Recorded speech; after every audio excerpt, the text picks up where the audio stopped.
बोलो श्री प्राणनाथ प्यारी की जय। बोलो श्री सतगुरु महाराज की जय। पन्ना धाम की जय। सर्व सुंदर साथ की जय। प्रथम लागू दो चरणी को, धनिये न छुड़ायो खिन। लाख तली लालेड़िया, मेरे जीव के यही जीवन। इन पांव तले पड़ी रहूं, धनी नजर खोलो बातन। पलना वालों निरीखो नेत्रे, मेरे जीव के यही जीवन।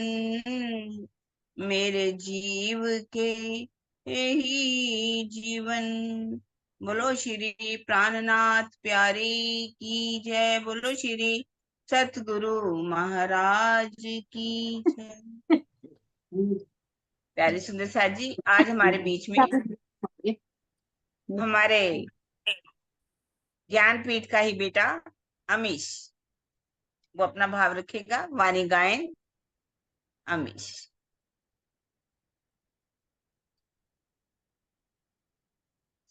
इधर स्क्रीन बड़ी नहीं हो सकती, स्क्रीन छोटी छोटी। दीदी उसको मोबाइल को ऐसे कर लो, लंबा किया ना। अच्छा ठीक।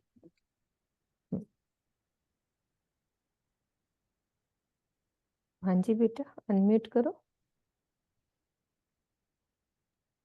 बोलिए श्री प्राणनाथ प्यारे की जय।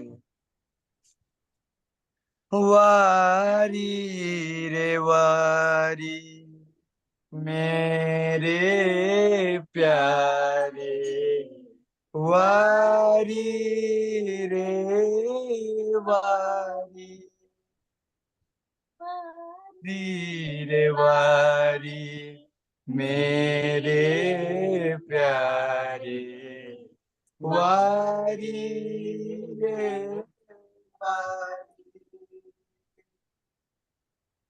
टूक टूक कर दारू यातन, टूक टूक कर दारू यातन।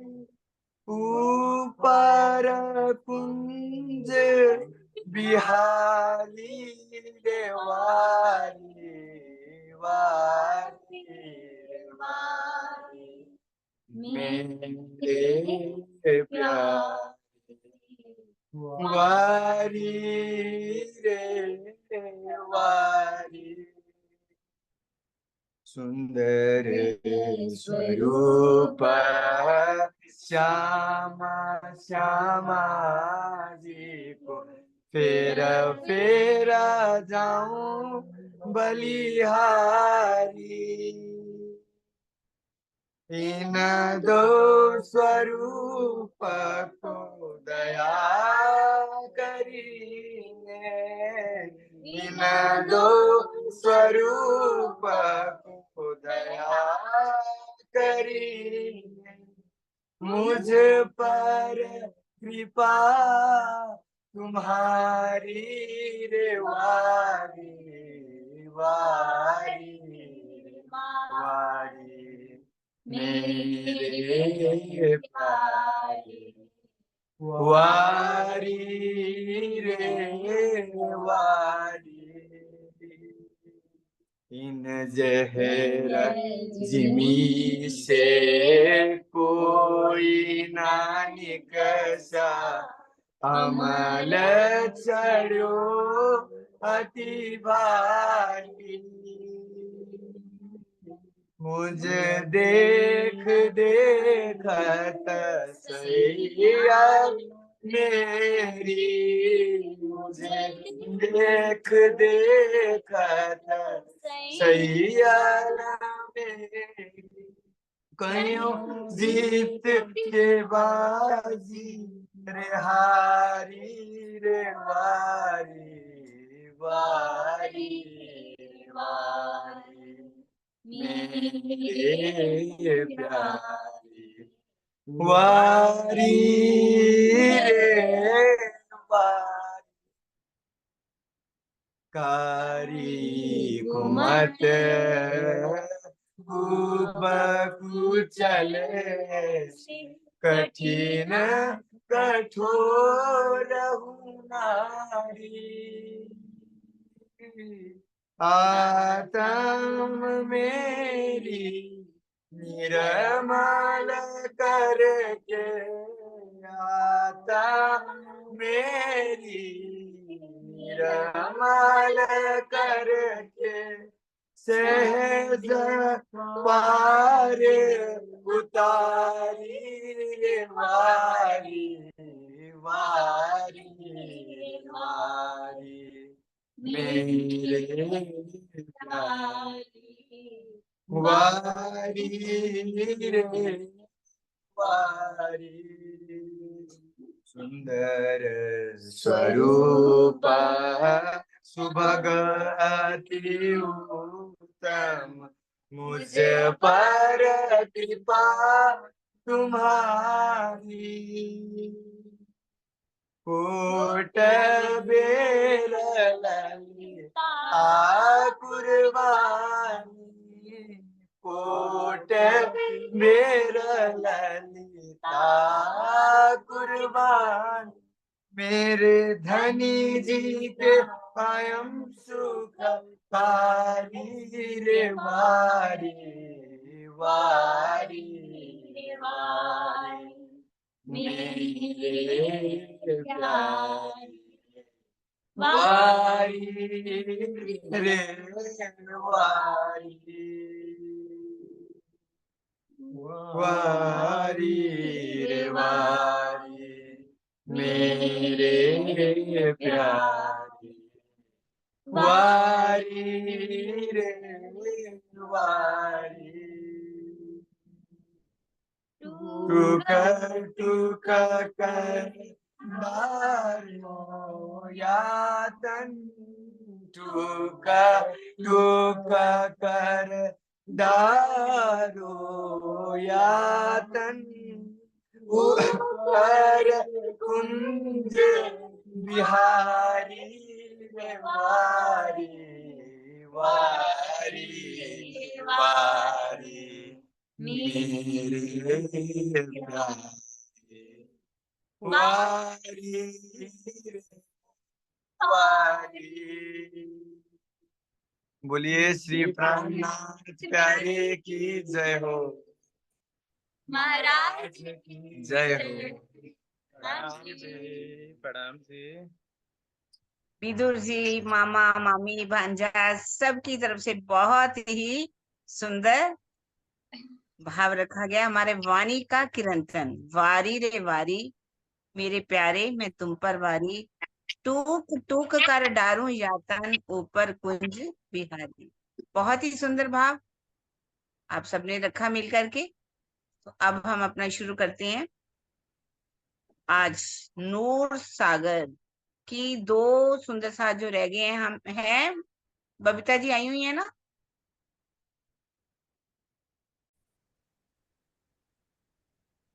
जी प्रणाम जी सब सुंदर साथ जी के चरणों में कोट अनकोट प्रणाम जी। अब हम कल जो हमारे कुछ सुंदर साथ नूर सागर का वर्णन करने में रह गए थे आज वो करेंगे। सबसे पहले हमारे बीच में आ रही हैं बबीता जी। बबीता जी अपने भाव रखेंगे नूर सागर के ऊपर। आइए बबीता जी।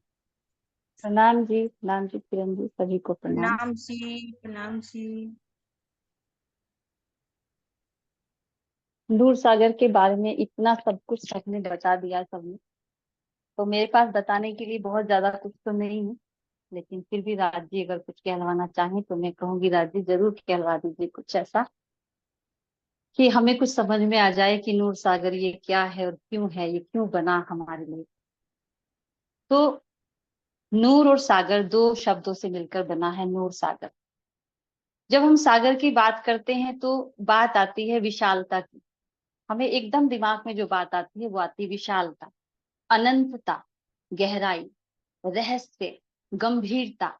ये सब सागर, और जहां सागर है वहां फिर सब अस्तित्व खत्म, हर चीज का अस्तित्व खत्म। जब हम सागर कहते हैं तो उससे मिलने वाली जो उसमें नदी है, वो नदी का अस्तित्व खत्म। जो उसमें रहने वाले सारे जीव जंतु है उनका अस्तित्व खत्म। चाहे कितनी बड़ी व्हेल उसमें छलांगे लगा रही हो, लेकिन जब हम समुद्र के किनारे पर खड़े होते हैं तो हम कहते हैं कि ये समुद्र है। हर चीज का अस्तित्व खत्म। ये ऐसा है सागर, अनंत गुणों से परिपूर्ण हमारे राज्य। जब ब्रह्म सृष्टि को उन्होंने यहाँ पर जागनी ब्रह्मांड में भेजा, तो इन आंखों की एक सीमा है देखने की, इन कानों की सीमा है एक सुनने की, यहाँ हम सीमा में बंधे हुए हैं। तो राज्य ने अपने अनंत गुणों को हमारे लिए उस सीमा में बांधा है, 8 सागरों के रूप में। उन्होंने अपने अनंत गुणों को 8 सागरों में बांटा हमारे लिए, जिसमें पहला सागर है नूर सागर। अब नूर का क्या मतलब है? नूर यदि हम संसार के भाव से देखें तो नूर हम कहते हैं, जैसे यहाँ पर सबसे नूरमयी चीज अगर दिखाई देती है वो है सूर्य।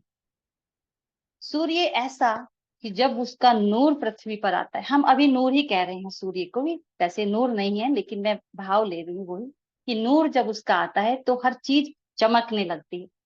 नूर कभी ढकता नहीं उसे, नूर क्या करता है, उसे और दृष्टि देता है। नूर से और क्लैरिटी आ जाती है, और चीजें साफ दिखाई देने लगती है। तो नूर का अर्थ है पारदर्शिता, यानी आर पार। जब आर पार दिखता है तो ये है नूर, नूर सागर। और नूर सागर हमें एक सिखापन देके जा रहा है। अगर हम ध्यान से समझें इस बात को, तो नूर सागर हमें एक सिखापन भी दे रहा है। क्या नूर क्या कहता है हमें, कि क्योंकि मैंने क्या कहा कि नूर क्या है, पारदर्शिता है, यानी अंदर बाहर एक जैसा, उसमें इतनी स्पष्टता है। तो वो एक वाणी में एक चौपाई आती है कि जैसा बाहर होत है जो होए ऐसा दिल, तो अदकिन पियो न्यारे नहीं माहे रहे हिल। कि वो ब्रह्म सृष्टि को कह रहे, यदि तुम अंदर बाहर से एक हो जाओ, तो जो अंदर बाहर से यदि एक हो जाए तो मैं तुमसे दूर हुई ही नहीं, मैं तुम्हारे पास ही हूँ। लेकिन हम क्या करते हैं, प्रिटेंड करते हैं, हमेशा हमेशा ही दिखाते हैं कि हे राजी मैं तुमसे बहुत प्रेम करती हूँ। और बहुत सारी बातें जो मुझे कहने की आवश्यकता नहीं, हम सब जानते हैं इस बात को, मैं भी आप। उन्होंने कहा अंदर बाहर से एक हो जाओ, वही मतलब है कि जैसा बाहर होए जो होए ऐसा दिल, तो अदकिन प्योर दूर नहीं माहे रहे हिलमिल। अब बात आती है नूर सागर पे। हम अब दोनों शब्दों को अगर मिलाते हैं बात आएगी नूर सागर, इकट्ठा हो गया नूर सागर। अब नूर सागर है क्या, जब राज्य के हृदय से वो आनंद के रूप में बहता है, जब राज्य के हृदय से वो नूर प्रेम के रूप में बहता है, तो वो श्यामा जी और सखियों के रूप में हकीकत में मेरे सामने आता है। जब वो नूर, तो आज जो बात हम कर रहे हैं नूर सागर की, तो हम किसकी बात कर रहे हैं? अगर हम अभी समझ में आ जाए ये बात, तो किसकी बात कर रहे हैं? आज हम अपनी बात कर रहे हैं, क्योंकि उनके हृदय से निकला है वो नूर सखियों के, और आनंद के रूप में, प्रेम के रूप में श्यामा जी और सखियों की जो हकीकत में निकला है उनके हृदय से। तो आज मैं अपनी बात कर रही हूँ, अगर मैं नूर सागर की बात कर रही हूँ। जब मैं कहती हूँ ना, अब मैं अपनी बात कर रही हूँ, तो जब यहाँ पर, अब यहाँ पर इस ब्रह्मांड में बैठकर मैं क्या कह रही हूँ,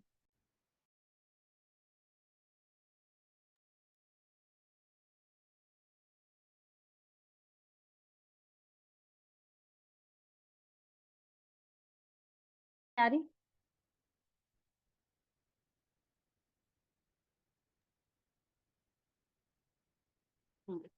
मैं इसको दोबारा करती हूँ।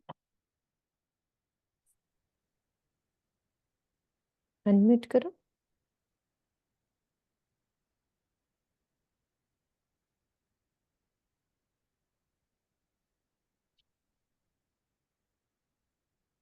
अभी आ रही है आवाज? हाँ। तो जब मैं कहती हूँ कि राज्य मेरा हाथ पकड़ लीजिए, तो वो कहते हैं मैंने छोड़ा ही कब है। जब मैं कहती हूँ कि मेरे हृदय में आ जाइए, तो कहते मैं गया ही कब हूँ। मैं कहती हूँ मुझे अपने हृदय से लगाइए, तो मैं कहा मैंने अलग किया ही कब है तुम्हें।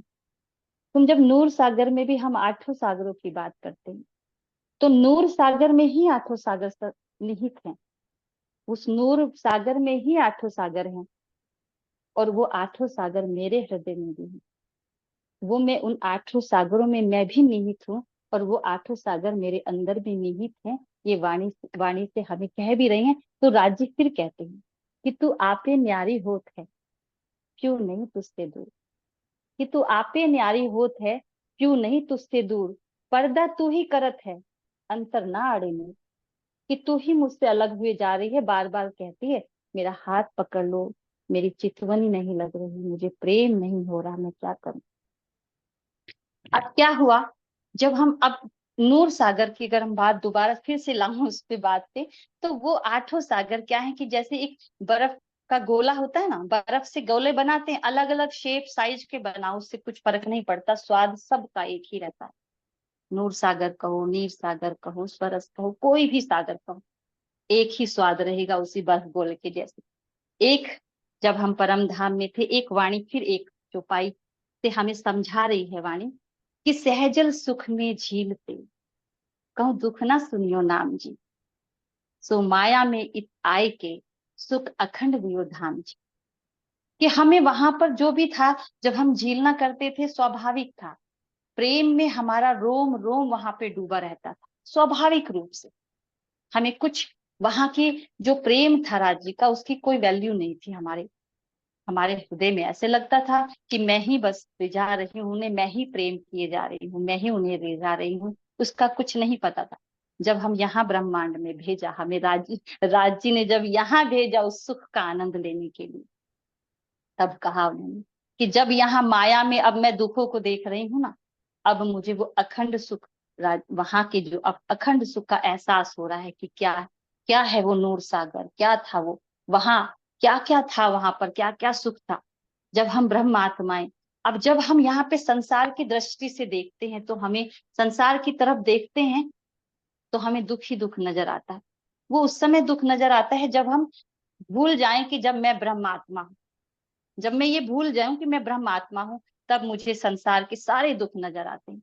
अब राज्य ने मुझे वाणी का जो दिया, उसमें सारे जो सागर बताए, सारे चाहे कुछ भी, परम धाम की कितनी नियामतें, सब मुझे बताई। अब मुझे इल्म आना शुरू हुआ। अब तू पड़ी इश्क की कैद। अब होना शुरू हुआ, अब इल्म आया राज्य का। अब देखो, हम तो ब्रह्म सृष्टियां ऐसी है ना, ये माया सच बताऊं तो योग माया में बांसुरी बजी और ब्रज में शरीर छोड़ दिया, क्षण भी नहीं लगा। ये माया ऐसा ऐसा हम पीठ दिखा सकते हैं माया को। राज्य ने ये भी बता दिया कि बांसुरी बजी वहां और छोड़ दिया तन यहाँ, और चले गए हम वहीं पर एकदम, छोड़ के सब कुछ। तब भी माया में थे हम, तब सब कुछ वही कर रहे थे जो आज कर रहे हैं, तब भी हम माया में ही थे। लेकिन माया को हमने ऐसे ठोकर मारी क्षण में। ऐसा प्रेम है हमारा और हमारे राज्य का। और वो नूर सागर की जो बात हो रही है, वो हमारी ही बात हो रही है। उन्हें कहा कि बस तेरी ही बात तो है, तो समझ ले, तो समझ ले। अब जब इल्म आया, तो जब ये इल्म रूह पाया, इश्क हो गया 14 तब, अब और कुछ दिखाई नहीं देता। और ना देखे कुछ ये नजरों, सब देखे इश्क हक। तो ये इल्म इसलिए भेजा, ये जो आठों सागर बनाकर भेजे, ये नूर सागर बनाकर हमारे लिए बनाया, तो ये इसीलिए कि अब सारी नियामतें वहां की समझ में आए, वो सुख समझ में। अब मुझे वाणी द्वारा ये सब समझ में आ गया, और जैसे ही समझ में आया, अब 14 लोकों में और मुझे कुछ दिखाई न सुनाई नहीं देता, सिर्फ हर तरफ। तो ये कहने का अर्थ क्या, अब इससे सीखापन बस यही है, तो नूर सागर से सीखापन यही है कि ये बात मेरे हृदय की है, ये बात मेरी है, ये बात मेरी, मेरे प्रियतम की और मेरी बात है। ये नूर सागर जो है, ये सारे सागर, ये सारी मेरी बात है। और मैं अपनी बात कर रही हूँ इस समय कि मैं कैसे थी वहां पर, क्या थी। अब मुझे हर तरफ केवल और केवल राज्य के प्रेम के अलावा कुछ दिखाई नहीं देता। अब मैं वो 2 लाइन फिर से सुनाने वाली हूँ कि जो मैंने कल भी सुनाई थी, कि जो जब ये इल्म आया, कल रिकॉर्डिंग रह गई थी सो इसलिए, तो जब ये इल्म आ गया कि धनी मेरा और मैं धनी, मैं उससे प्रेम करती हूँ, वो मुझसे प्रेम करता है, और मेरा सिवाय उसके कुछ और है नहीं, बस। जब मैं उसकी आंखों में देखती हूँ, जब उसके मुखारविंद को देखती हूँ, तो मुझे उससे सुंदर कुछ कुछ नहीं लगता। जब मैं उसके हृदय को देखती हूँ तो उससे विशाल कुछ नहीं लगता। जब मैं उसके प्रेम को देखती हूँ तो मुझे उससे गहरा कुछ नहीं लगता। जब जब ये भाव मेरे हृदय में आता है तो वही 2 लाइन मेरे बात में आती है। सुनाती हूँ 2 लाइन के बाद अपनी बात को मैं समाप्त करूँ।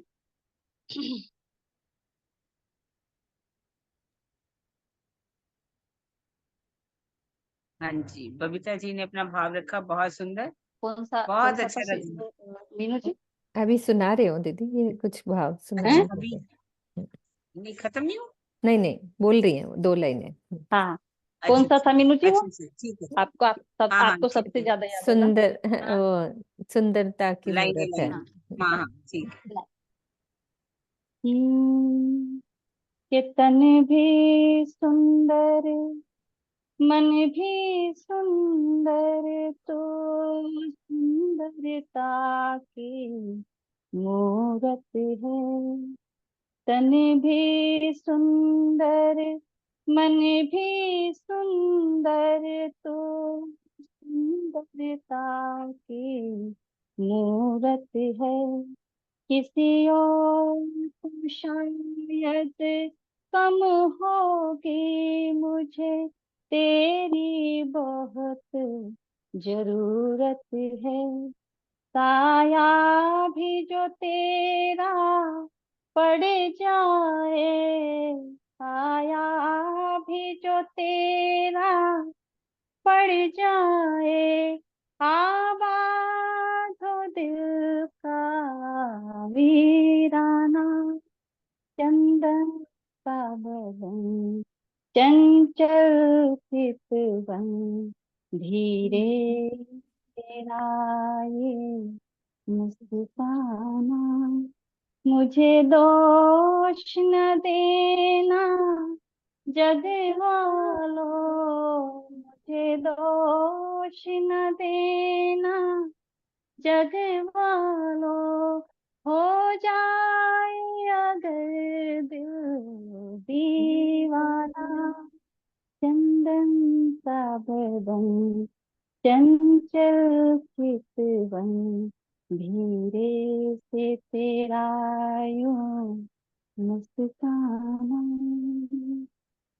प्रणाम जी। जी बस मैं अपनी बात को यही शब्दों के साथ समाप्त करती हूँ। जी, बहुत टाइम निकाल के आए बबीता दीदी, क्लास छोड़ के। बहुत सुंदर भाव रखा बबीता जी ने, बहुत प्यारी प्यारी बातें कही।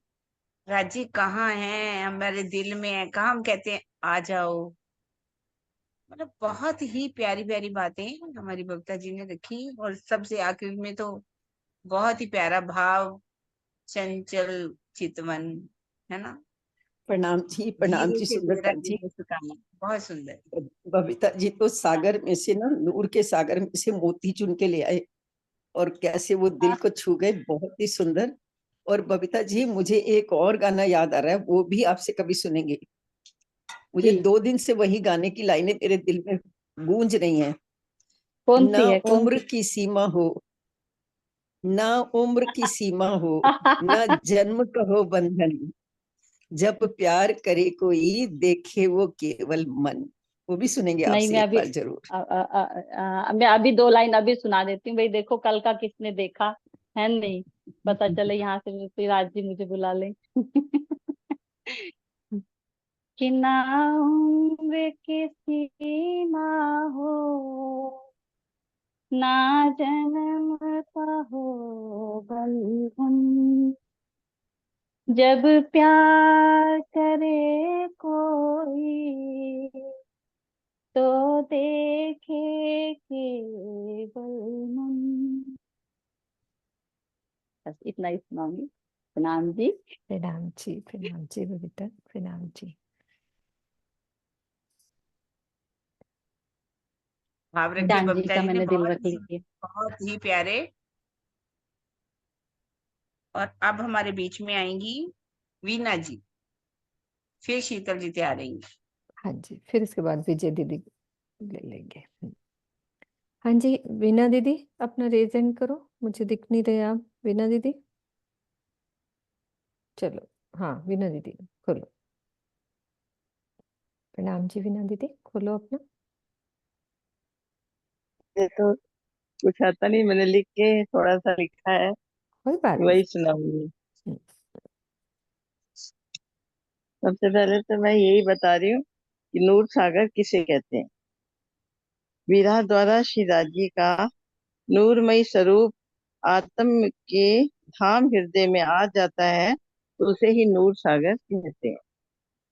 अब नूर सागर के बारे में थोड़ा सा बता रही हूँ कि परम धाम के अगिन कोण में सुशोभित नूर सागर तारतम ज्ञान रूपी कुंजी है, जिसमें परम धाम के सभी छिपे रहस्य खोले जा सकते हैं। नूर सागर की जमीन नूरमयी, एक रस, चेतन और कोमल तथा सुगंधित से युक्त है। स्वयं अक्षर ब्रह्म भी अक्षरातीत के नूर कहे जाते हैं। रास और सत स्वरूप की बहिष्ठ का तेज तो नूर सागर मात्र लहर ही है।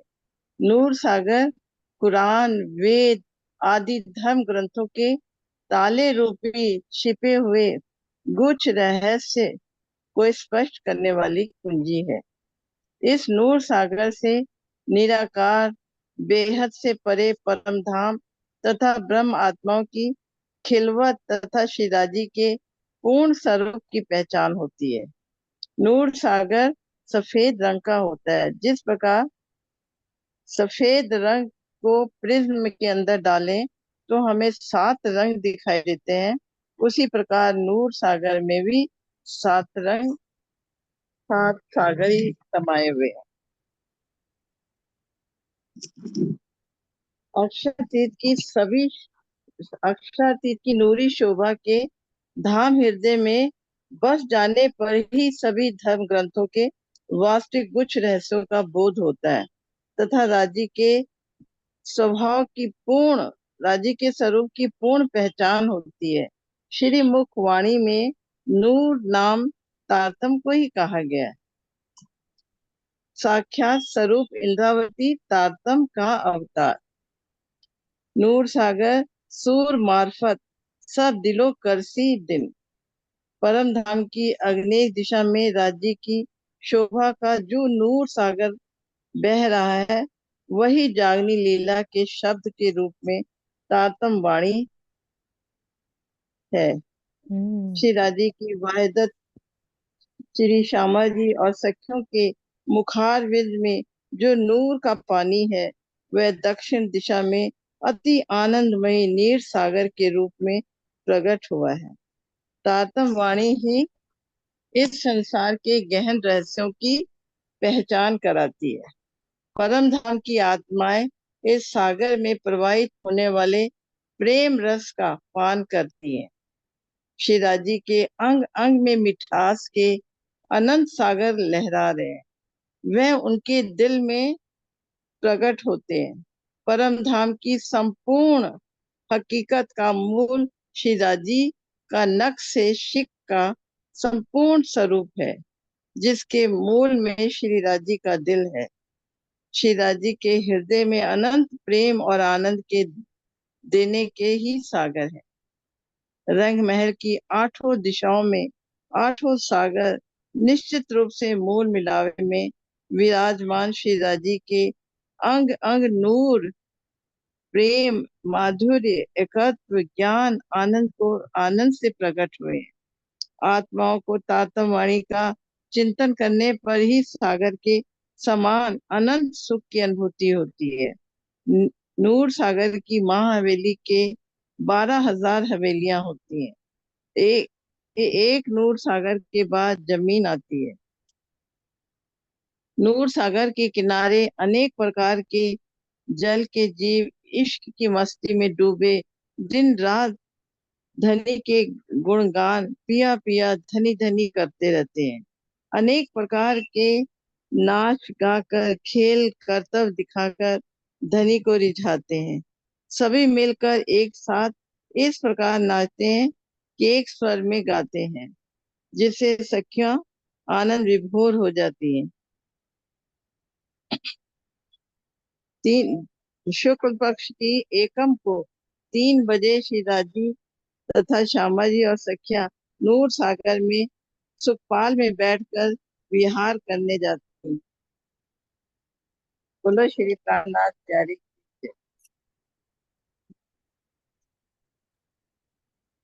बहुत सुंदर लिखा वीना बहन जी, बहुत प्यारा। आपने पर नूर लिखा सागर, कि बोलना सतम नहीं वाणी आया को, ना। तारतम को, नहीं नहीं, बहुत अच्छा बोला आपने, बहुत सुंदर, गहराई में था आपका, ऐसी बात नहीं है। पर लिख करके बोलना तो भी बहुत बड़ी बात है, छोटी बात नहीं है। अच्छा बोला आपने। दीदी लिख अब के हमारे दबी बीच भी में होंगी आएंगे। पूरा नूर में अंदर सागर और का क्या, चर्चनी ऐसे में। थोड़ी लिखा जाता है, उन्होंने बहुत सुंदर लिखा। बहुत प्यारा। हाँ जी, अब हमारे बीच में शीतल जी। शीतल दीदी। प्रणाम जी, सब सुंदर साथ को कोटि कोटि प्रणाम।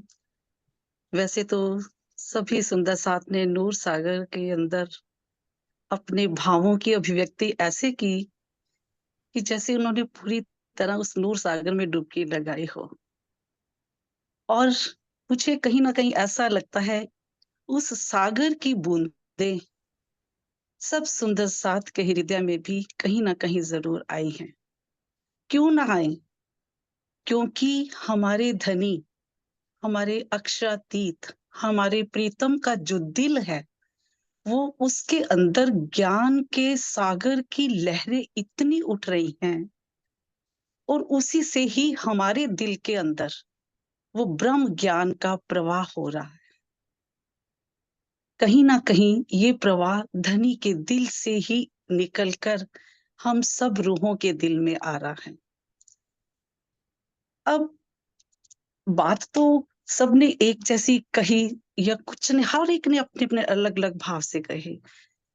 राजी ने जैसा चाहा वो बोलने जा रही हूँ कि अब हमें यहाँ समझना है कि नूर सागर क्या है, नूर क्या है, और मुखार बिंद को, धनी के मुखार बिंद को ही नूर सागर क्यों कहा गया।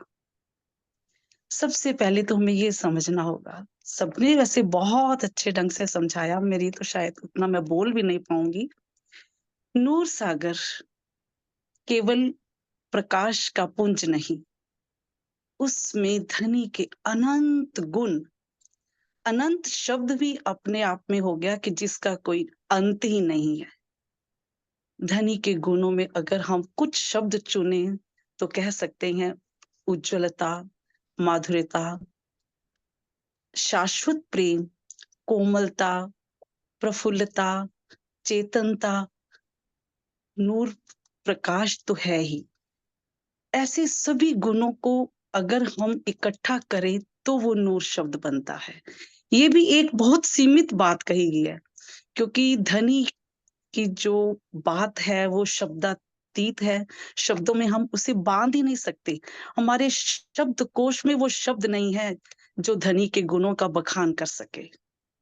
हमारे शब्द कोश में वो शब्द ही नहीं है, पर फिर भी कुछ यहाँ के गुणों की शब्दों को लेकर ये बताया गया कि ये सारे गुण ही नूर है। इन सारों गुणों को अगर हम, उसका जो पुंज है, वो समूह है, वही ही नूर है। और परम धाम का एक एक कण नूरमयी है। इसका मतलब भी यही हुआ कि परम धाम के कण कण में भी वो सभी गुण हैं। चाहे वो कुंजवन की रेती हो, चाहे वो पश्चिम की चौगान हो, चाहे वो वन हो, वृक्ष हो, मंदिर हो, माहौल हो, खूब खुशहालियां हो, चाहे वो कहीं पुखराज पहाड़ है, मानिक पहाड़ है, चित्रामन है, दीवारें हैं, कण कण, फूल बाग, नूर बाग, ये सब नूर में ही है। इसका मतलब ये कि उसमें भी ये सभी गुण हैं। परम धाम के कण कण में ये गुण है, यानी ये नूर है, क्योंकि वो धनी के ही हकीकत का रूप है। जो धनी के दिल के अंदर है वही उन्होंने हकीकत के रूप में सबके अंदर डाला। तो ये हुआ हमारा, हमारे धनी का नूर। और अब ये मुखार बिंद को ही नूर क्यों कहा गया?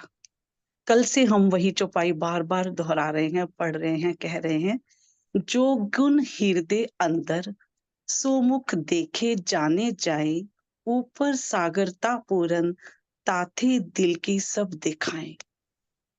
अब अगर हम यहाँ इस ब्रह्मांड की बात करें, तो इस ब्रह्मांड में भी ये झूठे तन आशिक माशूक भी जब अपनी कोई बात कहना चाहते हैं, तो इशारों में जब प्रगाढ़ प्रेम हो जाता है, तो कोई बात ऐसे मुख से निकलती नहीं, तो मुख से सिर्फ उसके इशारों से बात होती है, चाहे उसके नेत्र बोले, चाहे उसके फेस पे आए हुए भाव बोले।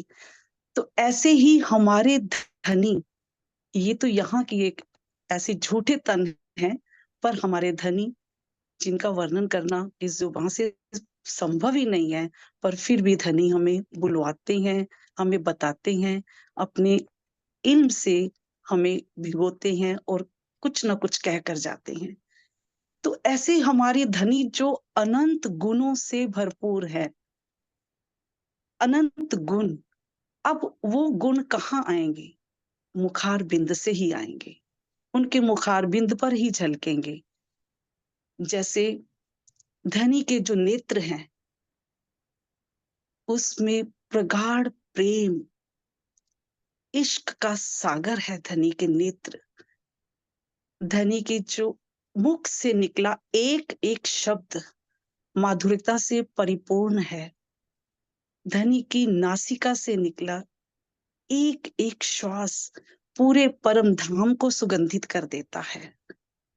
धनी के गाल उज्ज्वलता, कोमलता लिए हुए हैं। धनी के माथे पर आया हुआ चंदन का तिलक शीतलता लिए हुए हैं। धनी अपने रूहों को, अपनी अंगनाओं को कुछ भी कहने जाते हैं, तो वो अपने मुखार बिंद से, अपने आंखों से, अपने नेत्रों से ही सबके अंदर वो इश्क भर देते हैं। तो ये जो नूर है वो अनंत गुण है, और उस अनंत गुणों का जो दृष्टिगोचर है, वो स्थान धनी का मुखार बिंद है। इसीलिए ही कहा गया है धनी के मुखार बिंद को नूर का सागर कहा है, क्योंकि धनी का जो मुखार बिंद है, अनंत सुखों का सागर है। उसमें असंख्य लहरें क्रीड़ाएं करती हैं और असंख्य किरणें उठती हैं। श्रृंगार की एक चौपाई आती है, यो गुण सागर केते कहूं, जो देखत सुख के रंग, कई सुख नहरे किरना चले, कई सागर सुख तरंग, कई सागर सुख तरंग। इसीलिए बस मेरे धनी का मुखार बिंद ही नूर का सागर है, क्योंकि धनी के अनंत गुण जिसको नूर कहा गया है, वो धनी का जो गुण है वो दृष्टिगोचर उनके मुखार बिंद से ही होता है। इसीलिए धनी के मुखार बिंद को ही नूर का सागर कहा गया है। वाणी में भी कई बार आता है, ये बात आती है कि पहले रूह की जो चाल है, रूह का जो हाल है, पहले धनी उसको नीर सागर में लेकर जाते हैं, फिर क्षीर में, फिर दधि में, फिर घृत में, फिर नूर में, सॉरी, पहले नीर में, फिर क्षीर में, फिर दधि में, नूर में बाद में लेकर आते हैं। क्यों? क्योंकि धनी पहले अपने गुणों की पहचान कराना चाहते हैं, धनी अपनी साहिबी दिखाना चाहती हैं, धनी अपने दिल का इश्क का जो सागर है, जो उसके अंदर अनंत गुण है, उनकी पहचान कराने के बाद ही धनी अपने मुखार बिंद की पहचान देना चाहते हैं। यही मेरा भाव है। बाकी कुछ यही मैं अपने शब्दों को विराम देती हूँ। प्रणाम जी, सुंदर साक्षी, प्रणाम जी। क्या कहें, इतना सुंदर चुन चुन के मोती लाके आपने इतना सुंदर हार बनाया। बहुत ही प्यारे, बहुत ही प्यार भरे शब्द, आपके दिल की गहराइयों को छूने वाले, आपने बहुत सुंदर रखा। आज हमारा नूर सागर, जिसका अंतिम शब्द जो है आपकी तरफ से शीतलता, शीतलता हमारे अंदर भर दी आपके शब्दों ने। अब हम चलते हैं नीर सागर, सुंदर साची नीर सागर, रूहों की शोभा का सागर। आज इसमें सबसे पहले हमारे बीच में आ रही है हमारी गुरुकुल की बिटिया भूमिका। वो अपना भाव रखेंगी, बहुत समय से मैं बिठा रखा उसको, तो अब वो अपना भाव रखेंगी। प्रणाम जी सबको, प्रणाम जी।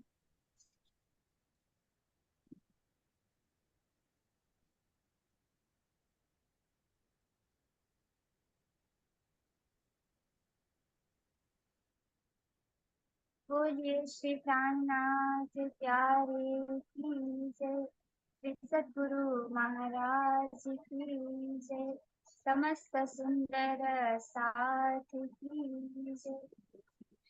प्रणाम जी सुपर साथ जी।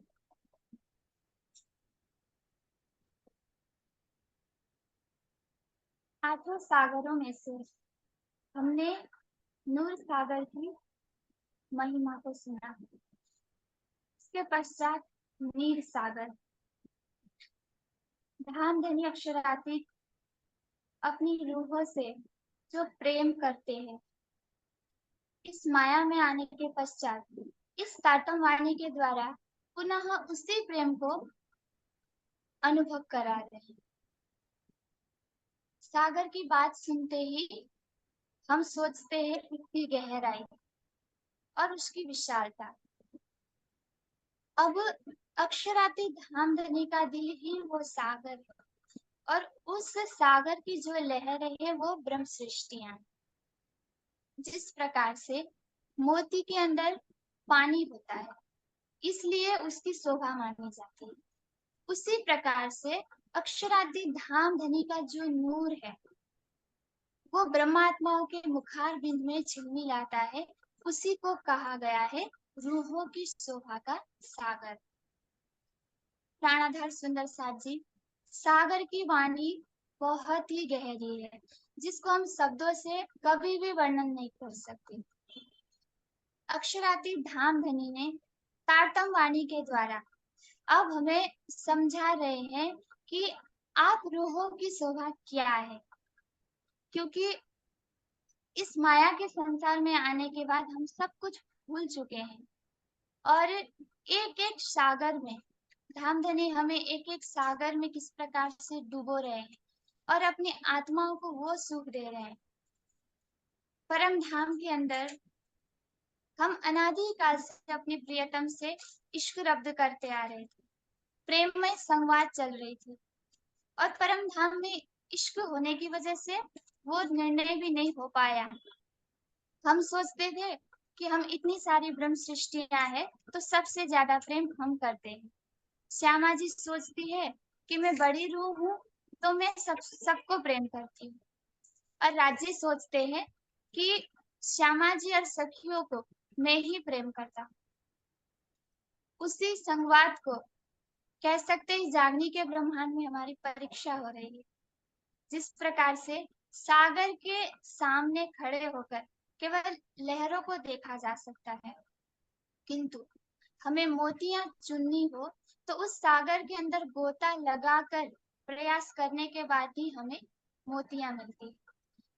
रूहों की शोभा के अंदर धामधनी ने अपने संपूर्ण प्रेम को उड़ेल दिया है और ये अनुभव कराया है कि किस प्रकार से परमधाम की ब्रह्म सृष्टि जो प्रेम में डूबी हुई थी और जब माया के संसार में उनको आना था तो किस प्रकार से एकत्व भाव में रहकर खेल देखने की इच्छा करती है।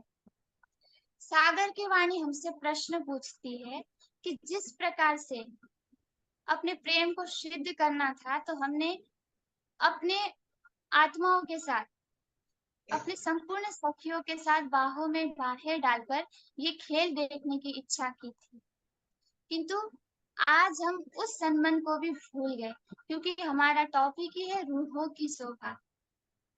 कि किस प्रकार से एकत्व की भाव थी और किस प्रकार से हम राज्य से प्रेम करते थे। इस संसार की तरह कोई छोटा, कोई बड़ा, कोई रूप में सुंदर, कोई असुंदर, ऐसा कोई भाव ही नहीं था। वहां पे सब हम एक जैसे थे। धामधनी वाणी में कहते हैं एक रंग के अंदर अनंत रंगों की शोभा झलकती है। जिस प्रकार से वर्णन किया गया है कि जो परम धाम की आत्माएं हैं एक साथ सब मिलकर बैठी है और उनकी जो सुंदरता है उसको हम क्या ही इस मुंह से वर्णन कर सकते हैं। क्योंकि देखा जाए तो राज्य की हृदय में जो आठों सागर का शोभा है, जो परम धाम की सुख है, वही परात्म के दिल में भी विद्यमान है और आत्मा के दिल में भी वही शोभा विराजमान है।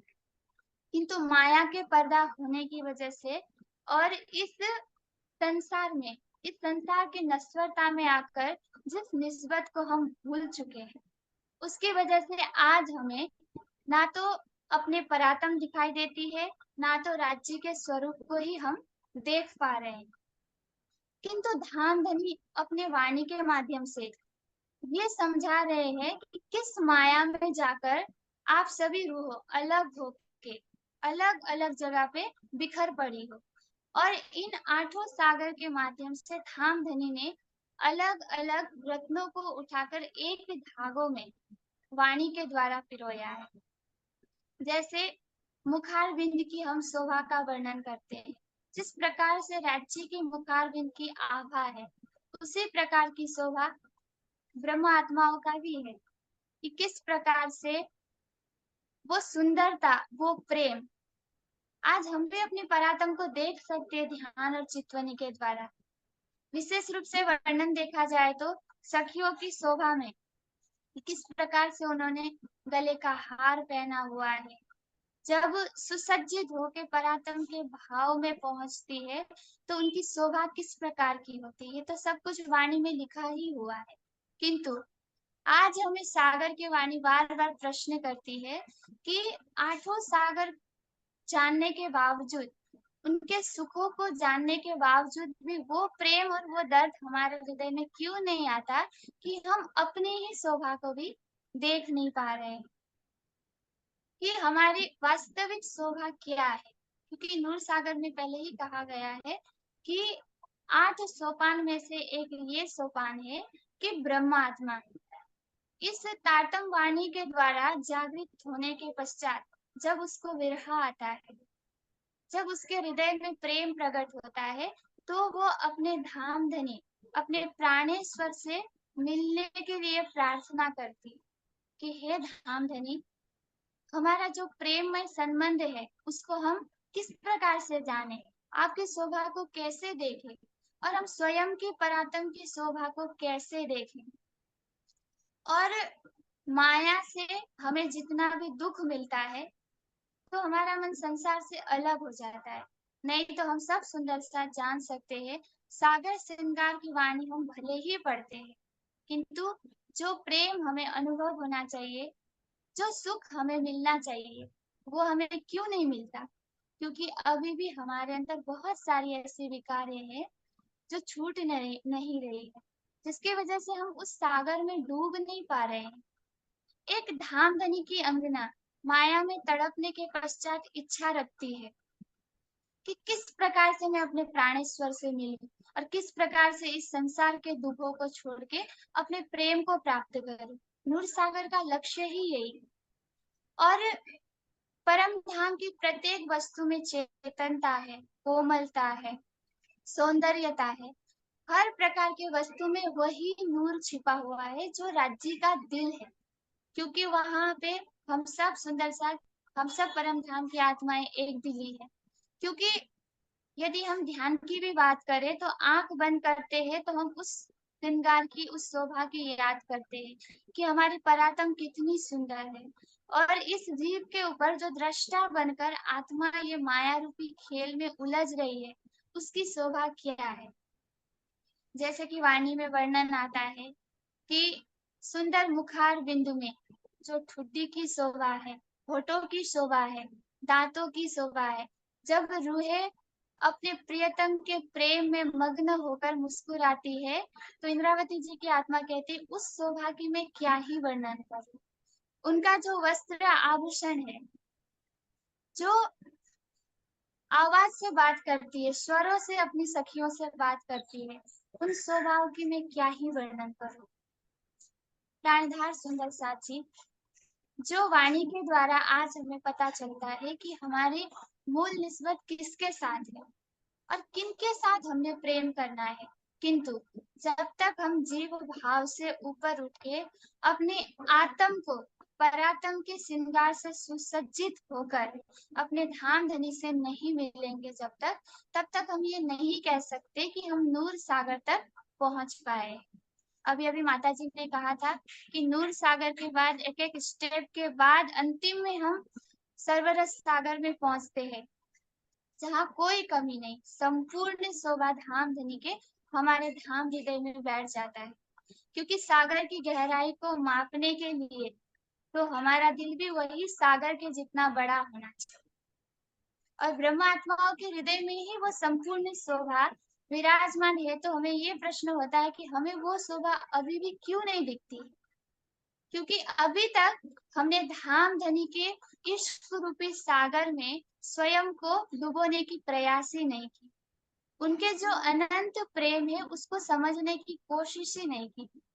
भले ही हम अपने शब्दों से, बहुत सुंदर सुंदर शब्दों से अपने वाणी का भाव तो व्यक्त कर लेते हैं, किंतु जब तक हमारा हृदय शुष्क रहेगा, ना तो हमें आठों सागर की सुख मिलेगी, ना तो परम धाम के 25 पक्ष में हमारी आत्माएं विचरण कर पाएगी, नहीं तो हमें धाम धनी का प्रेम की ही आभास होगी। प्रार्थना सुंदर साथ जी, सागर की जो वाणी है, कहते हैं ना, सबसे पहले तो ब्रह्म आत्मा है उस सुखों को अनुभव करेगी, क्योंकि कसनी करनी और रहनी के द्वारा कोई साधारण जीव भी धनी के चरणों तक तो पहुंच सकता है, किंतु रूहें और श्यामा जी, उनकी शोभा को एक जीव भी नहीं देख सकता। जो हम ये कहते हैं वो ही हमारे परात्म है।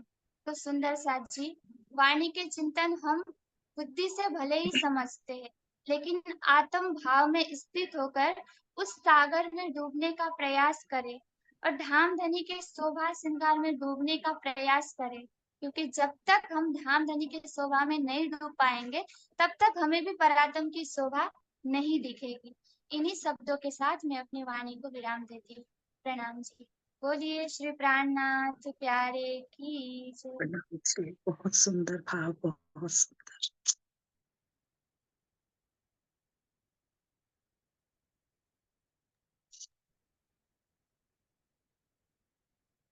प्रणाम जी सुंदर साथ जी। अभी अपने भाव भूमिका जी से अपने भाव सुने, उसने अपने भाव रखे जो भी राज्य ने उसे कहलाए। और अब हमारे बीच में आ रही है स्नेह नागपाल। दीदी विजय वो दीदी अपने को भाव खोलना है, रखें। विजय दीदी को, किसको? विजय दीदी को। ठीक है विजय जी। प्रणाम सुंदर साथ जी, आवाज आ रही मेरी? ठीक है। हाँ जी ठीक है, बिल्कुल। अभी सभी सुंदर साथ ने अपने इतने प्यारे भाव रखे, मेरी तो इतनी वो नहीं ना, मैं इतने शब्दों में बता सकती हूँ। थोड़ा सा सरल भाषा में ही मैं अपने शब्द कहने का प्रयास करती हूँ सुंदर साथ जी, इसलिए सिर्फ भावों पर ही ध्यान देंगे, हम मेरे को नहीं कुछ आता। आज हमने करना है, आए हैं हम नीर सागर। कल हमने नूर सागर की शोभा देखा, आज हम नीर सागर में रमन करें। पहले हम नीर सागर की विशेषता जो आई है, पहले हम उसको देखते हैं कि क्या आई है नीर सागर की विशेषता। परम धाम की दक्षिण दिशा में सुंदर सुखदाई नीर सागर विद्यमान है। यहाँ राज श्यामा जी एवं सब सखियां आकर इस सागर के किनारे अनेक प्रकार की लीला करते हैं। यहाँ पर जो है हम रंग महल से यहाँ पर हम अपने तख्त पर सवार होकर क्षीर सागर में आते हैं। यहाँ की धरती लाल रंग की है, जो दो सागरों के बीच में, नूर और नीर के बीच में जो धरती आई है, वो उसके कण जो है थंब रूपों में भी आकाश से टकराते हैं। इतनी नूरमयी लाल रंग की, यहाँ का जल लाल रंग का आया है, महल दरवाजे चौखटें सब लाल रंग की आई हैं। यहाँ के पशु पक्षी हवेलियां दरवाजे सभी लाल रंग के हैं। श्यामा जी और जब सखियां यहाँ रमन करने के लिए आते हैं तो अत्यंत आनंदित हो जाते हैं। यहाँ सागरों के मध्य में आए टापू महल भी लाल रंग का है।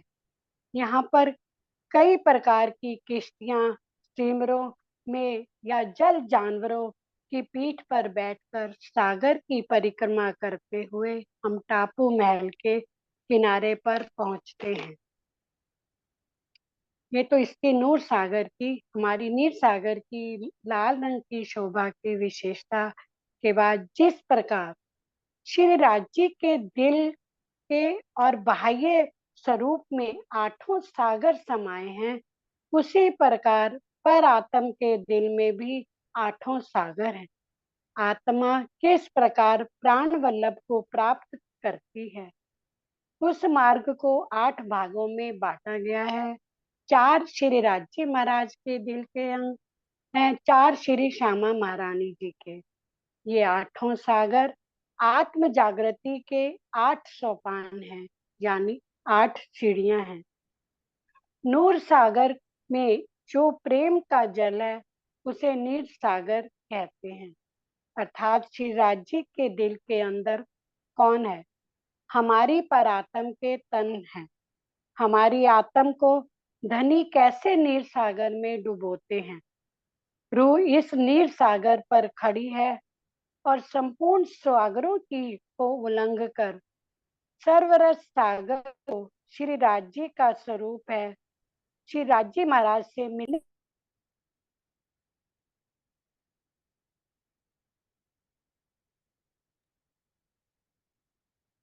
जी दीदी आपका म्यूट हो गया है, अनम्यूट करो। दुल्हन पर मेहर करके कौल रूपी वायदा करके बेशुमार जो शोभा नीर सागर की है, धनी अपनी मेहर से आत्मा को तारतम वाणी के शाब्दिक ज्ञान वाणी अनंत शोभा प्रदान की है। उसकी क्योंकि हम धनी के गुज भेदों को वहां जानते ही नहीं थे, पता ही नहीं था कि उनकी पहचान कराने के वास्ते यहाँ पर माया में हमें भेजा। वहां पर तो हमें दहशत भी थी और खेल देखने की जुदाईगी भी थी। हमें डर भी था कि कहीं हम माया में जाकर हम धनी कैसा हमें खेल दिखाएंगे। यहाँ चौपाई भी आती है, दहशत सबो जुदाईगी की, पर खेल देखन की चाह, देखे पासाई हक की, देखे इश्क बड़ा किसका। दिल में हमने चाह तो बहुत रखी, नहीं धनी हमने ये माया का खेल तो हमने देखना ही है। राजी ने हमें बहुत मना किया पर हम नहीं, हम ऐसे गले में बैया डाल के हाथ में हाथ डालकर सट सट कर बैठ गए, नहीं राजी हम तो ये खेल देखेंगे। हक बैठे रूहों मिलाए के, खेल दिखावन काज, पड़ी भई रद बदल, रूहें बड़ी रूह सोराज। इस इलम के कुछ वेदों को रूह ने समझा, तब जाना ये रूह शोभा, जाना तो तब रूह शोभा के सागर में पहुंची। तब रूह ने सब अंगों से जानकर पूर्ण अंग प्राकृतिक ने जो अलग अलग थे तरह तरह से समझाकर सबको एक करके श्री राज्य महाराज में लगाया। तब रूह क्षीर सागर जो एक दिली का सागर आता है, एक दिली के सागर में पहुंचती है। प्रेम प्रणाम।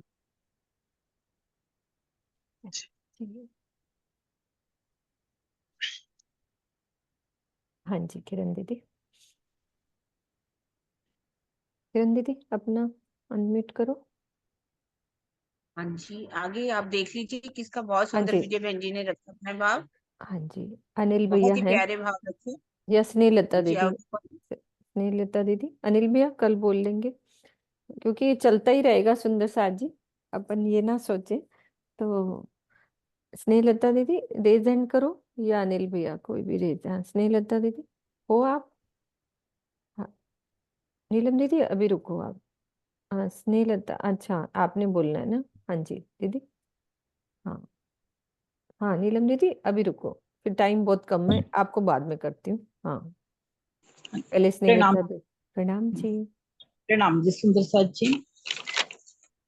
सखियों, देखो मैं नील सागर, मुझे तो देखो, मैं रंग महल की दक्षिण दिशा में आया हूँ और मेरा रंग लाल है। और सुनो सखियों, मेरी विशेषता तो सुनो, मैं तो हम सब रूहों की शोभा का सागर हूँ। अर्श दिल में जो स्वप्न अवस्था है, वही तो हूँ मैं नील सागर के रूप में। हमारे श्री राज्य हम सब रूहों को कितना लाड करते हैं कि हम सब रूहों की शोभा का सागर ही बना दिया। सखियों, जिस प्रकार मोती आदि में पानी होता है, उसी प्रकार श्री राज्य के नूर के स्वरूप में अनंत नूर का जो पानी झिलमिलाता है, उसे नीर सागर कहते हैं। और सुनो, श्री राज्य की वाहिदत स्वरूपा सखियों के मुख में जो नूर का पानी है, वही रूहों की शोभा है और उसे ही रूहों की शोभा का सागर कहा गया है। देखो सखियों, ऐसा है मेरा नीर सागर। जब रूहों के दिल में दुख का खेल देखने की चाह उत्पन्न हुई, दूसरी तरफ दहशत भी हो रही थी, डर भी लग रहा था, और धनी जी की साहिबी को भी देखना चाह रही हैं। और इश्क किसका बड़ा है, यह भी तो देखना है। एक तो नीर सागर का तेज और दूसरा रूहों की सुंदरता के रंगों में कई तरंगे उठती हैं। ऐसे गलबैया डाले बैठी हैं कि एक उंगली भी जाने की जगह नहीं है। बीच में सिंहासन और चारों तरफ सखियां चरण पकड़कर बैठी हैं और मन में उमंग लिए हैं खेल देखने की। उनके मुख चोक छवि का वर्णन कैसे करूं। सुंदर हरवटी, बीच में गहराई, दंत, होठ, नेत्र, कान, नासिका उज्जवल लालिमा लिए हुए हैं। सखियां अलग अलग रंगों की साड़ियां पहने हैं। आभूषणों में सोना, हीरा, मोती, मानिक, पांच पन्ना, नीलवी पुखराज में से उठती किरणें और किरणों से निकलती तरंगे और आभूषणों से खनकती आवाज बहुत ही सुखदाई है। इनकी मुस्कुराहट देखकर राजी भी हंस रहे हैं और कहते हैं, देखते हैं खेल में जाकर कैसे इकट्ठी रहती हो। अब यह जो सपने के स्वरूप हैं, इनकी पर आत्म की नजर उनको देख रही है। वह पर आत्म हमारे सपने के तनों को सपने में देख रही है। जब पर आत्म परम धाम की नजर से देखे तो खेल में बैठे ही अखंड घर के सुख हृदय में चुप जाते हैं। पर आत्म और आत्म के बीच फरामोशी के पर्दे को जागृत बुद्धि रूपी तारतम ज्ञान से उड़ा दिया है। फिर भी यह तन इस खेल में बैठे हैं। राज्य के हुक्म ने ही दिखाया, अलग अलग किया और उनके हुक्म से ही एक साथ परम धाम में चलेंगी। प्रणाम जी सुंदर साथ जी।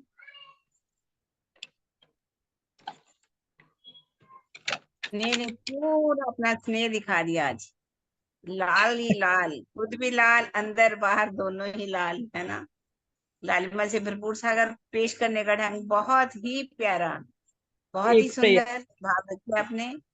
अनिल भैया इसने को ले बहुत लेते अच्छा हैं। तुमने दिया, बहुत ही प्यार।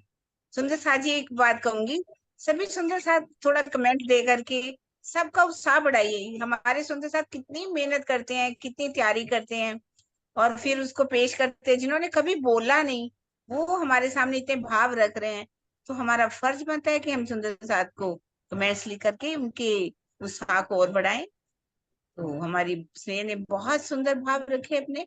अब हमारे बीच में आ रही हैं, कौन बताइए। अनिल अनिल भैया को ले लो, लास्ट ले लेते अनिल हैं। 7 बज गए, चलेगा अभी, है ना। हाँ, बस एक अनिल रख ले। भैया को ले लेते हैं। सुंदर साथ जी 5-7 मिनट, थोड़ा ये चलेगा, थोड़ा 10 मिनट कोई ऊपर नहीं, हो कोई सकते बात हैं। नहीं, 5-10 मिनट होगा, चलेगा। अनिल भैया। जितना भी उन्होंने किया वो करेंगे। प्रणाम जी दीदी। नाम जी। प्रणाम जी नाम सुंदर जी, साथ जी। नाम जी। धनी जैसे सब रूहों को यहाँ आदेश और हुक्म देकर खड़ा किया है, वैसे ही मीनू दीदी का आदेश धनी का आदेश मानकर मैं कुछ दो शब्द कहने वाला हूं। सब सुंदर साथ ने बहुत अच्छी तरह से बता दिया। जो भी मेरे भाव थे वो सारे भाव उनमें आ गए, लेकिन जो मैं बताने वाला हूं उनमें थोड़ा सा अलग। कि मेरे सरकार श्री कहते थे कि जो हीरा होता है वो हीरे के ऊपर की जो परत होती है वो प्रकाशमान होती है, नूर से भरपूर होती है, लेकिन वो हीरे के अंदर जो पानी होता है वो पानी के हिसाब से ही हीरे की कीमत होती है। तो वो जो ऊपर की परत है वो राज्य महाराज यानी हमारे धनी के मुखारविंद की शोभा, अकेला मुखारविंद नहीं, पूर्ण स्वरूप धनी का वो है।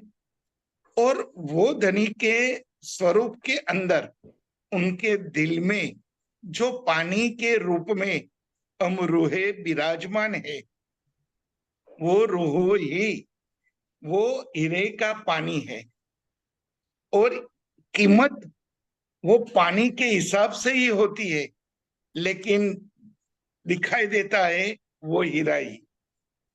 जैसे लाल रंग का पानी हीरे के अंदर होता है तो वो माणिक कहलाता है, और पीला पानी होता है तो वो पुखराज कहलाता है। तो वो रंग के हिसाब से ही उनकी कीमत होती है, लेकिन कीमत अंदर के पानी के है, क्योंकि धनी ने हम रूहों की शोभा बताने के लिए ये सारा खेल बनाया है। इस जागनी ब्रह्मांड में जगाने के लिए ही वो खुद तो आए, लेकिन वो दिखाई न देते। हम ब्रह्म अंगनाओं को आगे कर दिया और उनके माध्यम से हमें अब धनी को जगाना है, तो वो हमारी कीमत होगी। परम धाम में ऐसे तो 8 सागर की बात तो आती है, लेकिन 8 सागर ही नहीं है, वहां तो अनंत अनंत सागर है। और हमारी मानवीय बुद्धि उनकी बात समझ नहीं पाए, और वो धनी के रूप में जो सागर है, वो सागर में जो गंजान गंज इश्क भरा है, इलम भरा है, जो भी है वो यहाँ हमें बताने के लिए वो लेकर यहाँ हमें आए। दक्षिण दिशा में जो नीर सागर है वो लाल रंग का है। यह सखियों की शोभा का नीर सागर है। उनके लाल रंग की आभा नूर सागर और रस सागर में कही गई है। इसको कारण इस प्रकार है। अक्षरातीत श्री राज्य महाराज अष्ट प्रहर 64 घड़ी बिना कारण सखियों के अति अल्प मात्र भी कार्य यानी लीला नहीं कर सकते। श्री राज्य ने नूर का स्वरूप सखियों के लिए कारण रूप ही धारण किया है। सखियों के स्वरूप से ही मूल निस्बत हमारा संबंध है। इसलिए दोनों सागरों नूर एवं रस सागर ही नीर है, और कार्य के रूप में कारण ही नीर है। नूर तथा रस सागर कार्य के रोम रोम में कारण का रस होता है। यही कारण है कि नूर सागर तथा रस सागर में नीर सागर यानी हम सखियों की शोभा का लाल रंग आया है। दक्षिण दिशा में नीर सागर में निरुद्ध क्षीर सागर के पीले रंग की आभा पड़ती है। उसका अभिप्राय यह है कि मात्र ब्रह्म सृष्टिया में ही एक दिली यानी एकत्व वहदत है। इसलिए क्षीर सागर से वहदत का सागर है। उसका पीला रंग नीर सागर यानी रूहों की शोभा में आया है। इसके लिए हक बैठे रूहों मिलाई के राज्य महाराज हम सब रूहों को लेकर मूल मिलावे में बैठे हैं। खेल दिखावन काज, क्योंकि खेल दिखाना है। जो धनी के दिल के 8 सागरों में से 4 सागर की लीला परमधाम में होती थी और 4 सागर की लीला वहां हो नहीं पा रही थी। वो 4 सागर यहाँ बताने के लिए 8 सागर यहाँ जागने के ब्रह्मांड में लेकर आ गए और यहाँ 4 सागर ही नहीं 8 सागर की लज्जत धनी हमें दे रहे हैं इलम के माध्यम से। बड़ी भराई रद बदल, यानी जो हमने मांग की थी वो मांग पूरी करने के लिए जो रद बदल हुई कदीम से चली आ रही थी, लेकिन वो रद बदल अब उनकी पराकाष्ठा आने से, यानी अब धनी ने अपने दिल में ले ही लिया कि अब मेरी साहेबी क्या है, वो बताने के लिए अब हम सब सखियों को लेकर इस नासूत की भूमि में लेकर आए और हमें वो 8 सागर का प्यार हमें दे दिया और हमारी सुभान श्यामा महारानी जी को आगे किया और धनी खुद पीछे हो गए और उनके माध्यम से हम रूहों की शोभा बढ़ा दी। आज जो भी जागने का कार्य हो रहा है वो ईसा देव आवेश का, जो सरकार से कहते थे पहले कदीम से जो कहते हैं और चली आई कि एक स्थान पर ही लीला होगी। लीला एक स्थान से ही चली आ रही थी। देवचंद्र जी महाराज, मीरा ठाकुर यानी श्रीजी साहेब जी, छत्रसाल महाराज जी, फिर बाद में जो बड़े महाराज जी आए और हमारे सरकार से, तब तक तो एक ही स्थान पर में लगता था। आज भी एक ही स्थान से वो लीला हो रही है, लेकिन अब धनी की मेहर ये हुई कि ईसा देव आवेश का, यानी एक स्थान से अब अलग अलग स्थान से भी वो जागने की लीला करा रहे हैं। यानी वो एक दिली यहाँ भी, जैसे कि किरण माता जी हो, किरण जी हो, मीनू दीदी हो, सोनू दीदी हो, और सुंदर साथ को आगे कर दिया धनी ने। अपनी साहिबी यानी जोश देकर आवेश का हिस्सा भी दे दिया और जागो और जगाओ का जो हमारा सिद्धांत था, जो ब्रह्मांड को अखंड करने की बात थी, आज धनी ने हम सब रूहों को ये शोभा दे दी है। प्रणाम जी सुंदर साथ जी, प्रणाम जी।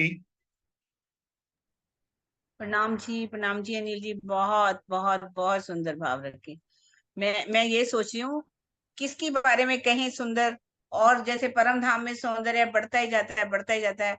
जिस अंग को देखो वही बढ़िया है, और सुंदर और सुंदर। तो इसी तरह से सभी सुंदर साथ बहुत ही सुंदर भाव अपने रख रहे हैं, बहुत ही प्यारे भाव।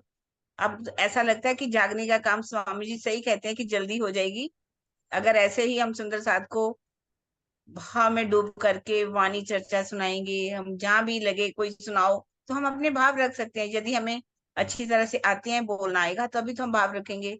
इस तरह से बहुत सुंदर भाव रखे आपने अनिल जी। अब समय हुआ हमारा पूरा।